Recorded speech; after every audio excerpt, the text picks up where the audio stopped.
Salut, bonjour. Super. Ça va? Super, et Ouais. toi?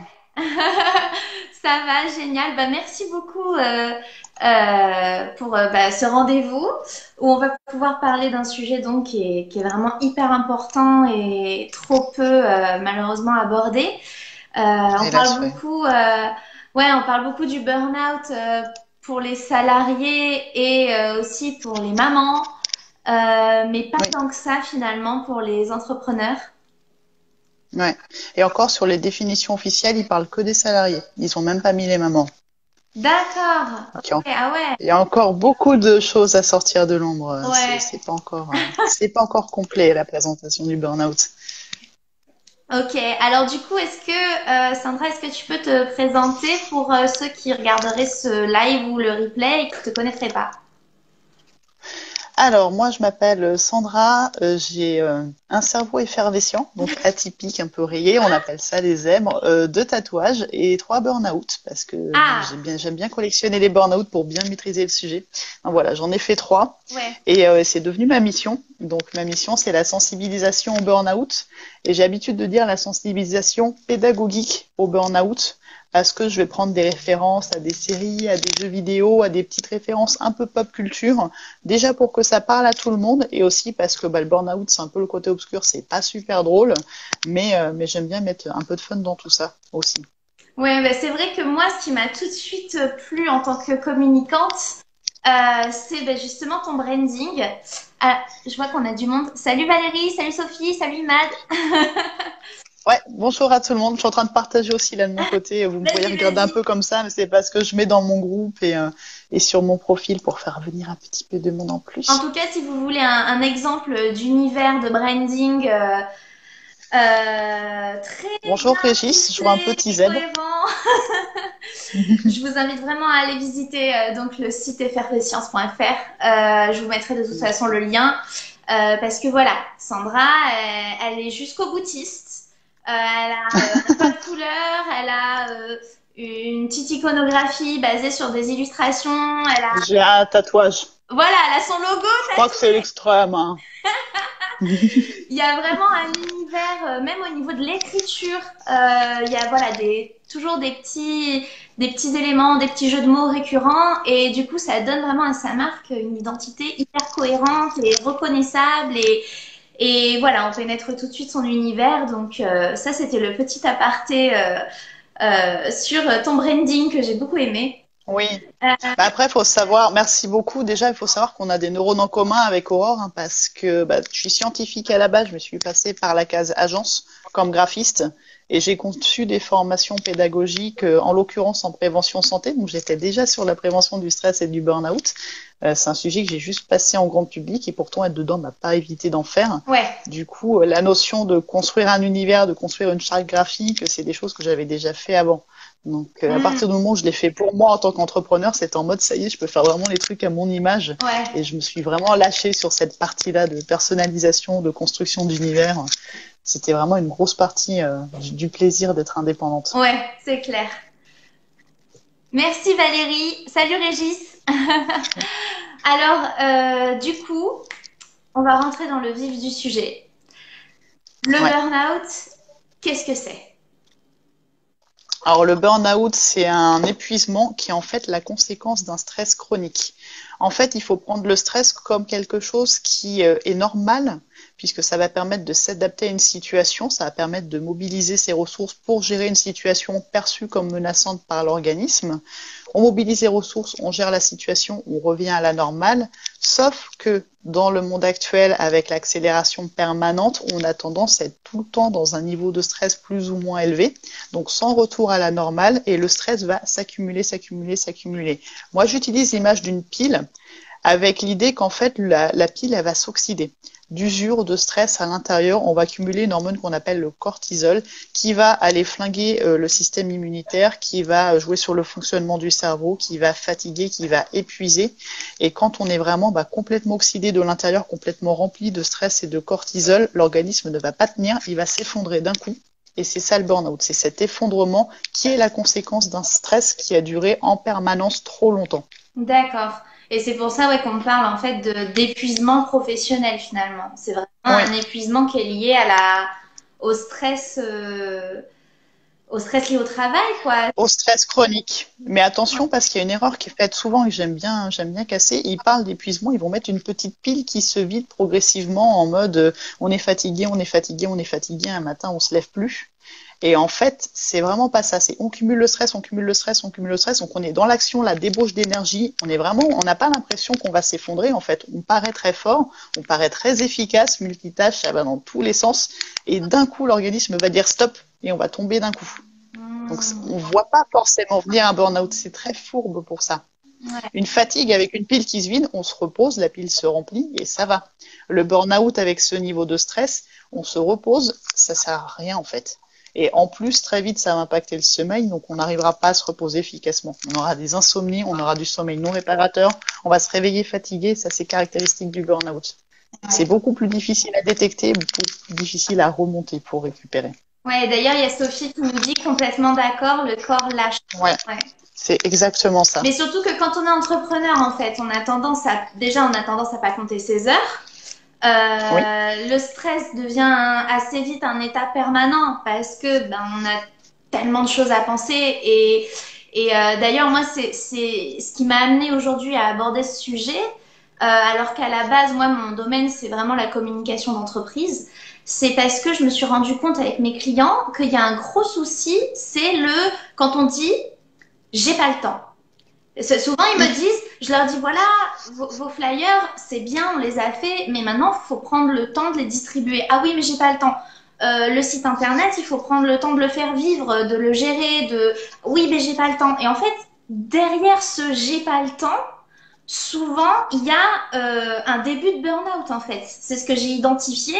Et c'est terrible parce que déjà, au niveau de votre business, ça vous empêche de vous focuser sur l'essentiel et en plus, vous êtes plus capable de faire les choses vraiment bien parce qu'il y a, voilà, comme tu disais tout à l'heure, on est tellement à fond qu'à la fin, il n'y a plus de recul, il y a une fatigue accumulée, etc., etc. Et puis surtout, c'est terrible à titre personnel parce que la personne qui est dans cet état-là, elle est vraiment pas bien.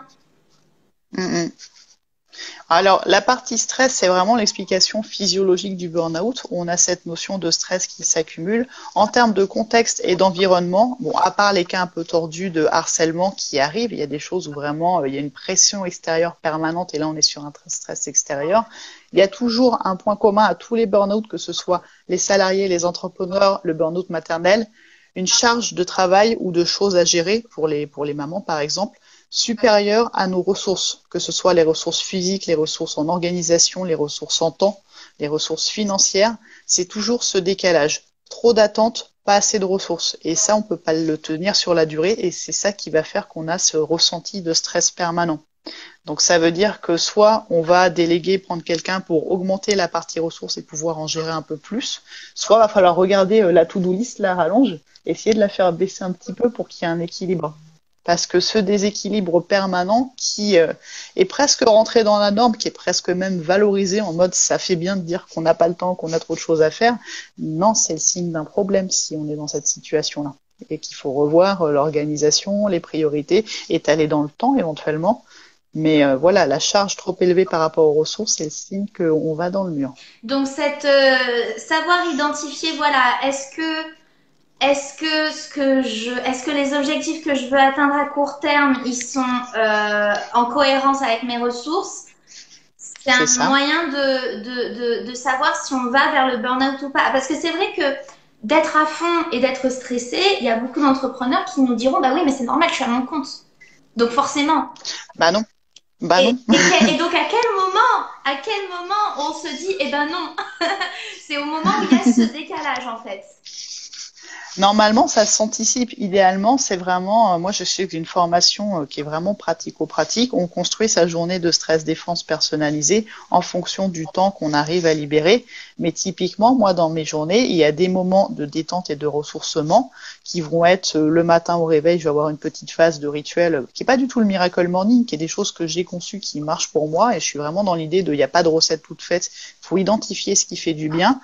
J'ai ma sieste du début d'après-midi, entre entre chaque tâche un peu importante, je vais faire une pause musicale où je vais sauter un peu partout, je vais aller me promener en fin de journée. Voilà, j'ai des petits moments où je sors la tête de ça, où je vais vraiment me ressourcer tout au long de la journée, ce qui fait que je fais en sorte que ma pile ne monte pas trop, que le stress n'aille pas jusqu'au moment où ça s'accumule. Et par ailleurs, je suis très intense dans ce que je fais quand je suis dans ma phase d'activité, mais il y a vraiment cette notion d'avoir des moments ressourçants et des moments actifs. Et puis on a aussi des moments propres à chacun qui sont des moments que j'appelle vampirisants, qui sont des choses qu'on est obligé de faire en tant qu'entrepreneur, mais pour lesquelles on n'est pas forcément à l'aise.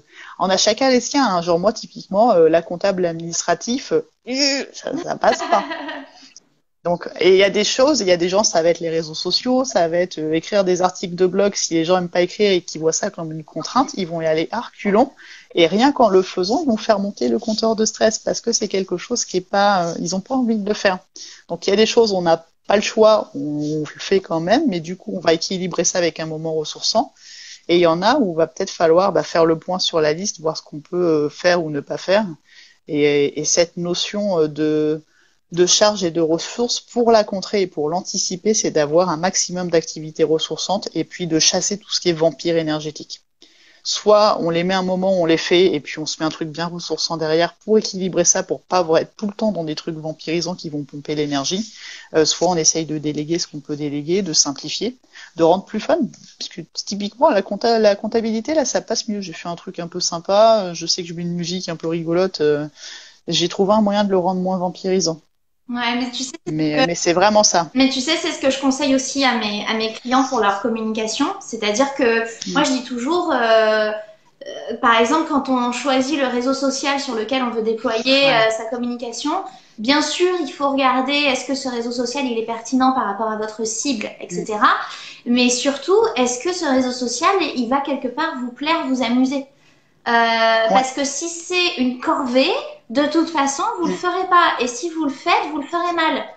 Donc moi, je préfère, par exemple, quelqu'un qui fait du B2B, mais qui me dit, oui, d'accord, mais LinkedIn, c'est un truc, c'est horrible, je peux pas, ça m'ennuie, c'est voilà. Et ben, je préfère qu'ils choisissent, par exemple, Instagram, parce que c'est quelque chose sur lequel il va être plus efficace parce que ça lui plaît, parce que c'est quelqu'un qui est dans le visuel, etc., qui aime faire des stories, des choses comme ça, plutôt qu'un compte LinkedIn qui va être géré à reculons avec une mauvaise énergie et qui sera très certainement moins efficace au final qu'un Instagram bien géré. C'est hyper important parce que on est sur de l'humain et on est sur un humain, c'est-à-dire l'entrepreneur, le pilier de tout. Oui. Voilà. Alors après, on peut déléguer à un community manager et tout. Là, bien sûr, il faut le faire, mais au départ, on est tout seul, quoi. Ouais.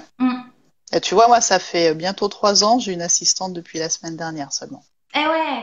Parce que j'ai vu la rentrée s'amorcer, les projets, les nouveaux clients. J'ai dit, oula. Et en plus, elle m'a contactée. Elle a bien senti qu'il y avait moyen de m'aider là maintenant. Et ça s'est fait tout seul, mais j'ai attendu 3 ans. Au début, j'étais vraiment dans l'idée d'étaler les échéances. Et un truc que tu as dit qui est super juste, c'est vraiment ce qui nous attire, ce qui nous fait plaisir. Moi, la solution que je donne à peu près à tous, et je l'ai fait un peu en jeu de mots au début, et en fait, elle se vérifie à chaque fois, je dis qu'on est des maîtres du jeu. Et le jeu, j'écris J-E et je mets le U entre parenthèses. Chaque fois, je fais des jeux de mots et je fais des vidéos. Je pense que je vais acheter les lettres et faire un code couleur, tu vois, pour pouvoir vous le faire en visuel. Et pourquoi ça? Non, mais c'est vrai, j'ai un Z rayé qui est quelque part dans la bibliothèque pour pouvoir faire des trucs un peu visuels, mais non, je vais acheter les lettres. La prochaine fois, j'aurai un truc visuel. Et pourquoi je fais ça? En fait, le jeu JE, c'est soi. C'est ce qui nous fait plaisir, nos envies, nos valeurs. Quand on est entrepreneur, on est indépendant, on est tout seul, on part de nous, c'est nous qu'on va mettre en avant, notre personnalité, notre offre. C'est ce qu'on market, mais avant tout, c'est nous qu'on met en avant. Donc le jeu, c'est vraiment, ça doit se rapprocher de ce qu'on aime faire, de ce qu'on veut faire. Et le jeu JEU, c'est le plaisir. C'est-à-dire que même si par rapport à soi, son objectif, sa mission, LinkedIn est pertinent peut-être, si ça nous plaît pas, si c'est trop aseptisé, si c'est trop sobre, il n'y a pas le jeu JEU, il n'y a pas le plaisir. Comme tu disais, ça marchera pas. Quelqu'un qui le fait de façon forcée, il le fait mal et on sent que c'est forcé. C'est même à l'écrit, on peut sentir que c'est forcé. C'est ça, c'est ça. Et surtout aujourd'hui, à l'ère du personal branding, où c'est tellement important justement de montrer, on va dire, la meilleure partie de ce qu'on a à offrir en tant qu'entrepreneur, quoi. Ouais. Ce qui va faire la différence, en fait, ça peut être occulté par trop de stress, par un manque d'écoute de soi, parce qu'on a trop la tête dans le guidon. Et pourtant, c'est le facteur de différenciation par excellence. Donc, Ouais. donc c'est hyper important. En fait, c'est vrai qu'on a tendance à se dire, bon, je vais me donner à fond les moindres minutes de ma journée, je vais les consacrer à mon business, et du coup, on s'oublie.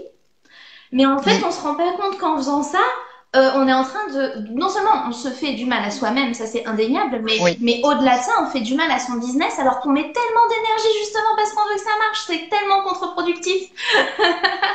Et donc du coup, là concrètement, s'il y a des gens qui nous regardent et qui se demandent est-ce que je suis en burn-out ou est-ce que je vais vers le burn-out, est-ce qu'il y a des petits symptômes comme ça, des trucs clés à détecter?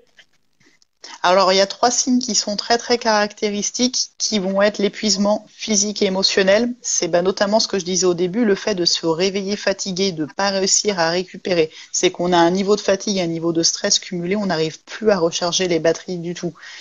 Il y a le fait d'être qu'on perde en fait la notion de confiance à soi, la confiance en ses capacités. C'est-à-dire qu'en fait, le cortisol va attaquer le cerveau, ça va attaquer les capacités de décision, de concentration. On va commencer à faire des étourderies, des petites erreurs d'inattention, et du coup, on va se remettre en cause. Alors qu'en fait, c'est juste un signe d'alerte qu'on a commencé à attaquer ses capacités de concentration et son efficacité parce qu'on n'a pas su se reposer suffisamment. Et ça doit alerter.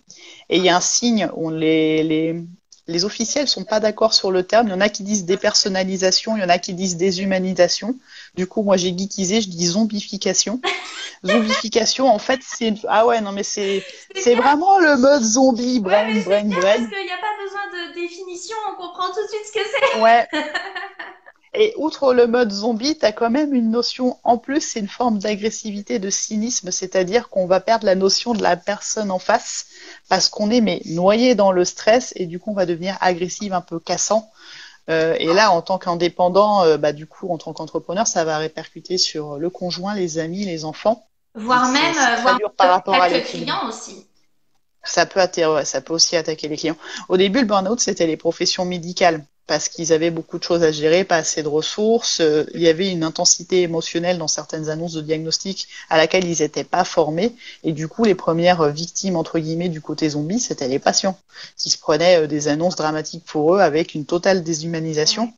Et c'était un signe, en fait, que le médecin, lui, n'était pas bien. Alors, ça n'excuse pas, bien sûr, mais ça explique. Et il faut avoir conscience que quand on se voit, parce que ça, en l'occurrence, c'est peut-être le signe qu'on voit le plus avec la fatigue de l'extérieur, c'est peut-être ce qu'on voit le plus, et en plus, les proches vont alerter là-dessus. Et c'est vraiment un signe très, très annonciateur. D'accord. Et sinon, en plus parlant, et j'aime beaucoup l'image, c'est pour les gens qui jouent à Tetris, c'est qu'en fait, on va être tellement dans l'action et dans l'accélération et le cumul de projets qu'on va avoir l'impression que tout s'accélère et qu'on n'arrive plus à suivre le rythme. Tu sais, comme à la fin, quand il y a vraiment les briques qui tombent très très très vite et on a l'impression qu'on peut plus rien faire. Et en fait, on va avoir cette phase-là juste avant de s'écrouler. C'est vraiment quand on voit la to-do list, qu'on sait plus quoi faire, qu'on a beau se démener dans tous les sens, qu'on a l'impression que plus rien n'avance, c'est que là, on est vraiment dans la débauche d'énergie qui est le signe qu'on appelle le burn-in juste avant le burn-out, où on essaye. C'est le dernier sursaut un peu d'orgueil en mode on va essayer de faire des choses quand même, mais c'est le moment où on va s'effondrer en fait quand on arrive là. Mais la personne, elle a pas l'impression d'être au bout. Elle a pas l'impression. Quand la musique va plus vite que ce qu'on peut faire. Non, mais en fait, comment dire? Elle sent que c'est trop, elle voit bien qu'elle arrive plus à gérer, mais elle a encore l'énergie parce qu'en fait, c'est comme si tu étais en fond de cuve, tu puises dans les toutes dernières réserves et tu y vas quand même. C'est horrible à dire, mais dans la santé, les personnes avant de décéder sur des longues maladies, il y a ça aussi en fait. Où la personne va organiser un peu tout, tu vois. Et quelques jours avant, et en général, voilà. C'est vraiment cette notion de survie-là, parce que tout est une façon, en fait, une démarche de préservation de l'organisme. C'est pas là pour je vais pas dire c'est pas là contre nous le burn-out. Non, c'est pas là contre nous le burn-out. C'est vraiment, on a trop forcé, l'organisme va s'être manifesté, on va être tombé malade plus souvent, on va être fatigué, on va voir qu'on dort pas assez, mais malgré tout on continue. Enfin, il y a plein de signes, il va y avoir des blessures, il va y avoir plein de choses qui vont dire que attention, il y a trop de stress. Et l'organisme, voyant qu'il n'est pas écouté, va freiner un grand coup. Et ça, c'est le burn-out. Mais c'est même pas contre nous, c'est vraiment dans l'idée de nous préserver. Ouais. Ouais, c'est arrête-toi parce que en fait là c'est plus possible quoi. Ouais. Ouais, c'est ça. C'est ça. Finalement c'est arrête-toi avant que ça soit pire en fait. C'est ça. Hmm. Ah, sinon, enfin, le burn-out est presque la solution la moins pire. Il y en a, ce sera un AVC, hein, ou une crise cardiaque. Voilà, c'est une des façons d'arrêter. Ouais. Et c'est la façon finalement la plus safe, Ouais. mais qui est pas facile parce que très violente dans tous les cas, souvent mal perçue et mal comprise par l'entourage. Et quand on est entrepreneur, le business s'arrête avec nous, hein. Donc, C'est ça. d'où l'intérêt de se préserver. C'est le grand drame. C'est le grand drame en fait. C'est-à-dire que finalement l'entrepreneur il est tellement concerné et il y a tellement de paramètres dans sa vie qui vont être impactés. Et pour autant, Mm. le burn-out entrepreneurial en lui-même, il n'est pas spécialement reconnu encore. C'est ça. Non, parce qu'en plus, on n'a pas vraiment de façon. Enfin, je veux dire, on n'a pas l'arrêt maladie. Enfin, ceux compris les devants. Franchement, moi, tout ce qui est administratif, législation, je pourrais pas vous conseiller parce que je suis pas douée pour ça. Je sais qu'il y a des mutuelles spécifiques pour ça, mais je veux dire, on est en arrêt maladie. Alors déjà, il n'y a pas ça. Juste, il y a le business qui s'arrête et les gens vont se rendre compte ou pas qu'il n'y a plus d'activité sur notre site, sur nos comptes, etc. Mais c'est un burn-out silencieux entre guillemets. Ouais. Ça se passe au sein de son petit espace de travail et limite, je pourrais faire un burn-out que personne s'en rendrait compte en fait. Oui, c'est ça. Ouais, exactement. C'est très violent pour ça. Exactement. Et alors, quand on est déjà dans le burn-out ou très, très, très, très, très en phase d'y arriver, qu'est-ce qu'on peut faire? Ah, j'aime beaucoup. Est-ce que j'ai ça sous le coude? Ah, j'ai pas de petit chat. J'ai même pas un vrai chat sous le coude. C'est le mode chat. En fait, c'est le meilleur exemple en burn-out, c'est les chats. Mais c'est vraiment ça. Alors après, au niveau business, c'est pas facile. Mais pourquoi chat? En fait, parce qu'ils ont tout compris. C'est se reposer, jouer un petit peu quand on commence à pouvoir jouer, mais au début on peut pas, manger, et puis se reposer. Manger, se reposer, manger, un peu jouer. Retour au plaisir, écoute de soi. C'est vraiment l'arrêt en fait. On est obligé de s'arrêter pour récupérer. Et même quand on a tous les signes, quand on voit qu'on cumule un peu trop, qu'on a les warnings qui s'allument, c'est étendre au maximum les plages de repos. Toujours dans cette idée de un maximum de ressourçants et un minimum de choses qui va utiliser de l'énergie. C'est comme si on commençait la journée avec une jauge d'énergie qui est déjà plus basse en fait. Quand on a cumulé trop de stress et encore plus quand on a fait le burn-out, parce que là le burn-out, on est vraiment complètement à vide au niveau d'énergie et ça prend des mois à reconstruire. Donc c'est comme si on commençait avec, il y a une comment ça s'appelle Catherine? Non, Anne Evrard, qui a une image que j'aime beaucoup, c'est les gens normaux qui sont en pleine possession de leurs moyens énergétiques vont commencer la journée avec une quarantaine de cuillères d'énergie. Chaque activité va prendre une ou deux cuillères, donc ils vont gérer ce stock. Mais quand on est en burn-out, le matin, on n'a que 10 cuillères en fait.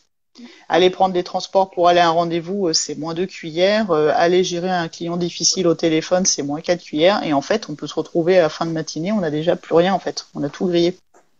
Ok, et cet état, il dure cet état, il dure plusieurs mois, c'est ça?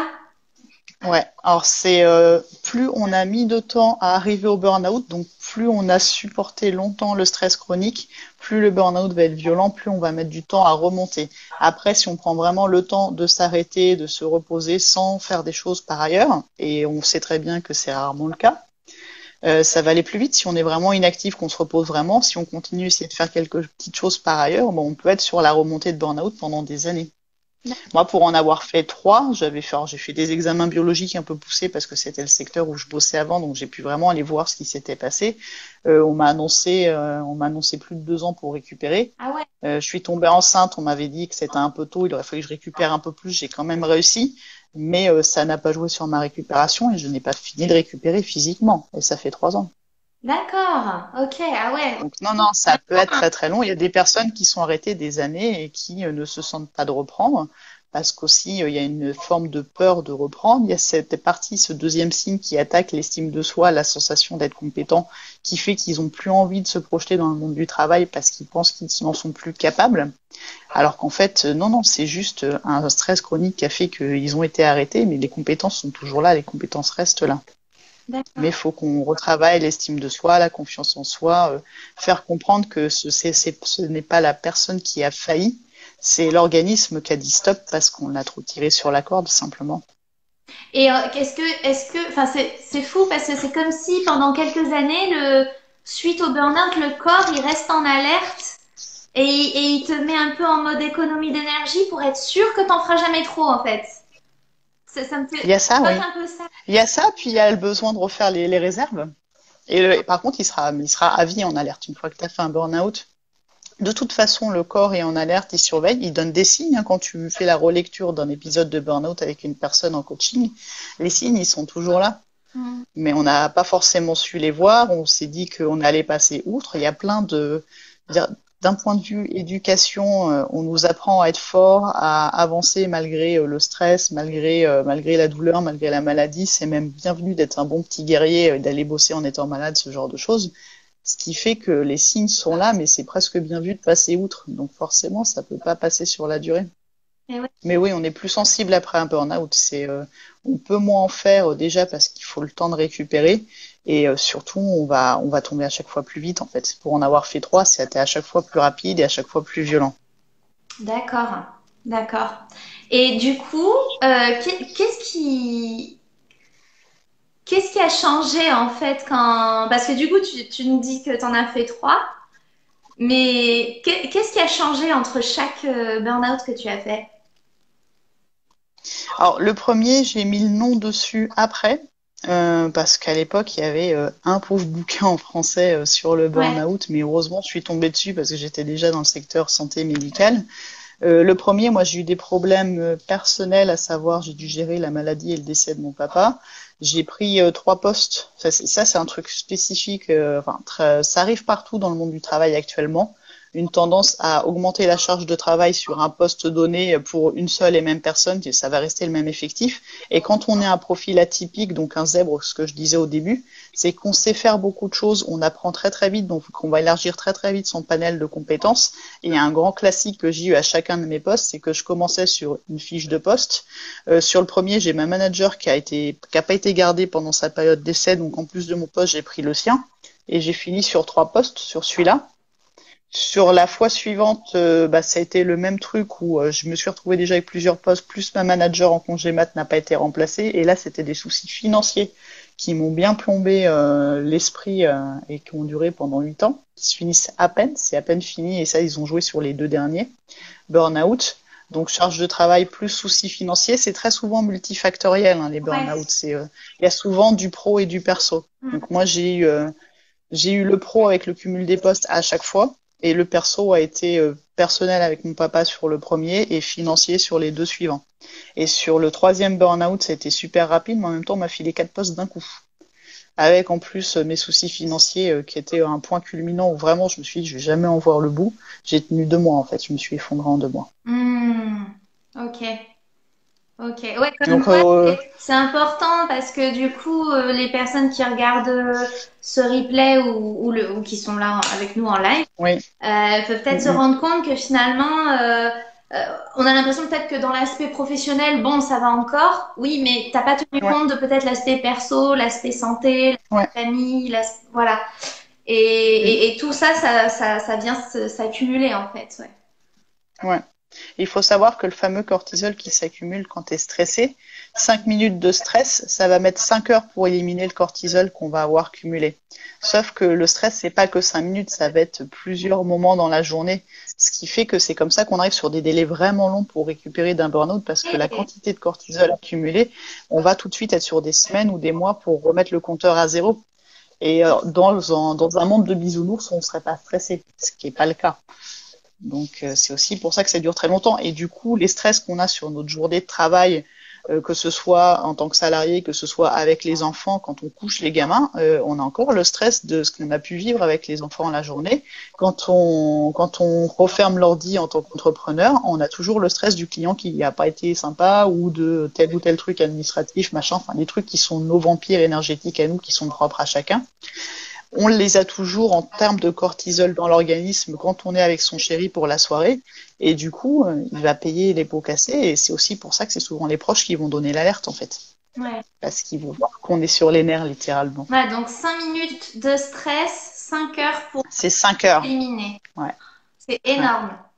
C'est énorme. Ce qui fait que quand on regarde un peu les domaines de vie, donc le travail, le perso, l'individu, la famille, les amis et l'environnement, en fait, ça va forcément irradier sur les autres domaines. Parce qu'on est sur des délais où forcément ça va répercuter. Et puis, ça impacte tellement l'individu que, bah voilà, on est sur la partie agressive, fatiguée, donc on va moins sortir, on va pas vouloir voir les gens, on va être agressif. J'ai fait une petite vidéo où là, il y a 20 signes plus parlants que les 3 officiels reconnus, qui sont vraiment des situations du quotidien où on veut plus sortir, on veut plus, quand on te demande comment ça va le boulot, c'est vas-y, dégage, quoi, c'est bon, je peux en parler. Plein de petits trucs comme ça du quotidien.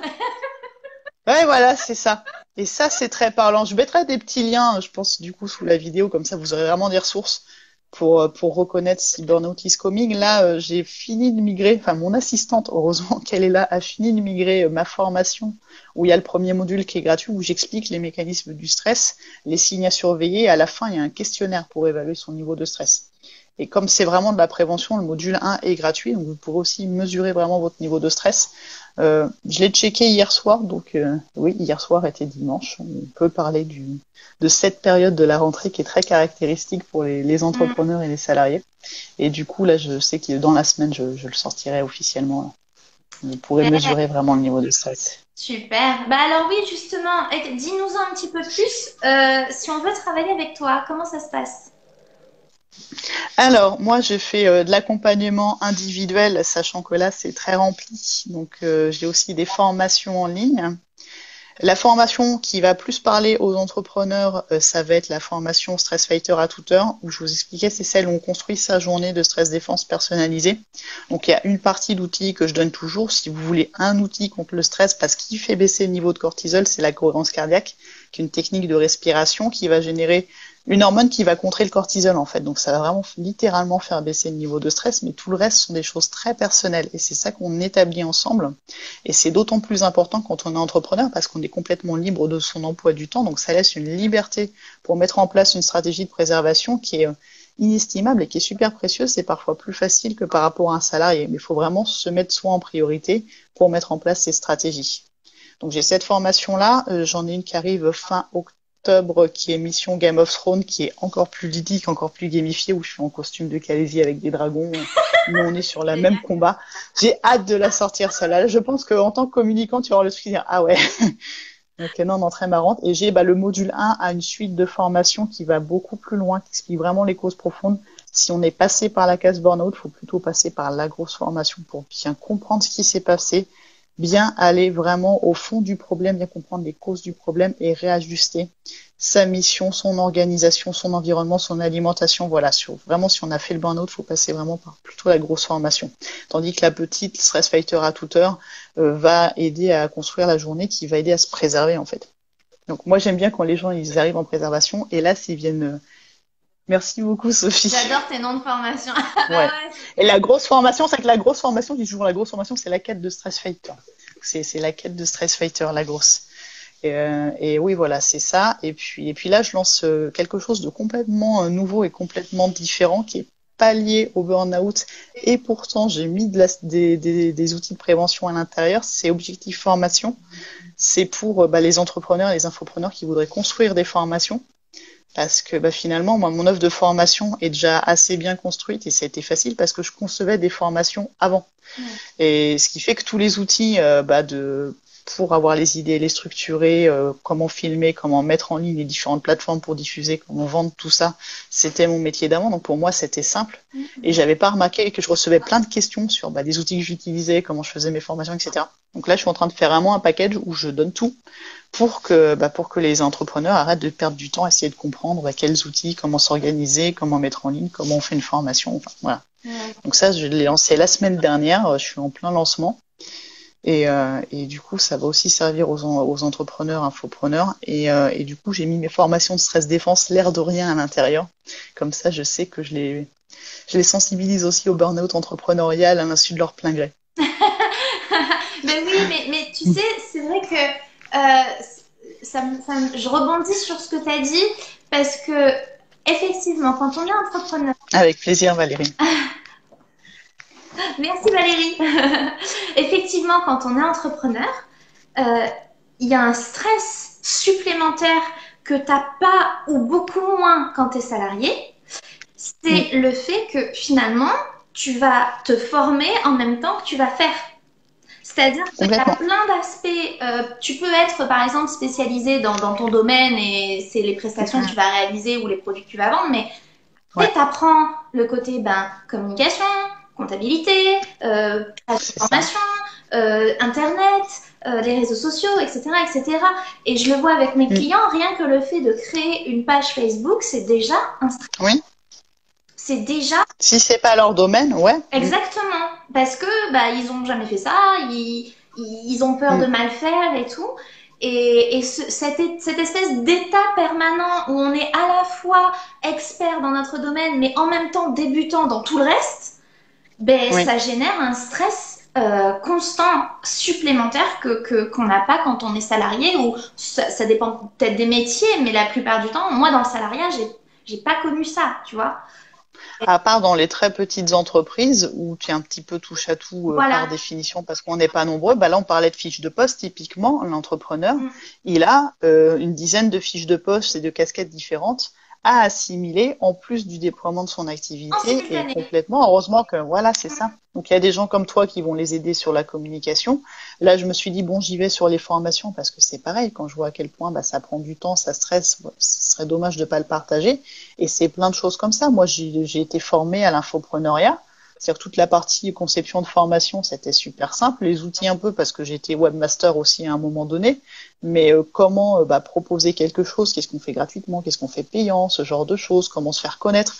Moi j'ai suivi une formation qui m'a enseigné ça, qui est arrivée pile au moment de mon dernier burn-out, donc ça s'est super bien enchaîné. Donc j'ai tout de suite pu faire quelque chose de très stratégique, mais ça s'improvise pas. Ça s'improvise pas. Ouais, ça va être le mot de la fin, je pense. À moins que est-ce qu'il y a quelque chose que tu voudrais ajouter ou tu penses qu'on a bien balayé J'ai pas dit. Ouais. Mon module 1 va arriver bientôt. Franchement, je pourrais le poster. Je te mettrai quelques liens en dessous. J'ai fait un article sur le burn-out entrepreneurial. Je rappelle les signes. Petite vidéo d'information, je vous le mettrai. Les 20 signes, je vous le mettrai. Et vous avez déjà sur Effervescence, c'est le petit guide gratuit qui explique le burn-out de façon illustrée, les signes à surveiller, qu'est-ce qui se passe si on est en burn-out, comment on réajuste l'activité. Il y a mon petit outil fétiche qui est l'Ikigai qui aide à définir ce qu'on veut proposer comme offre, quelles compétences on veut mettre en avant pour mettre plus de jeu dans son activité qui est dedans aussi. Enfin, tout ça, c'est gratuit. Allez-y, j'ai plein de ressources gratuites. Donc, je mettrai quelques liens après. Mais voilà. Informez-vous, là je vous ai donné plein d'infos et quand on a les warnings qui s'allument, faut faire stop, faut ralentir au moins ce qu'il faut pour pouvoir récupérer parce que si on continue à tirer sur la corde, il n'y a pas de secret. On peut pas tenir en tension permanente. Super, merci beaucoup Sandra. Et d'ici là du coup prenez des pauses. Ouais. Prenez des pauses. Tout de suite. Là, à la fin du live, vous faites une pause. C'est obligatoire. Exactement. Faites quelque chose qui vous plaît. Prenez-vous un petit thé. Carrément. Allez, salut. Merci beaucoup, Sandra. Salut. Prenez soin de vous avec plaisir.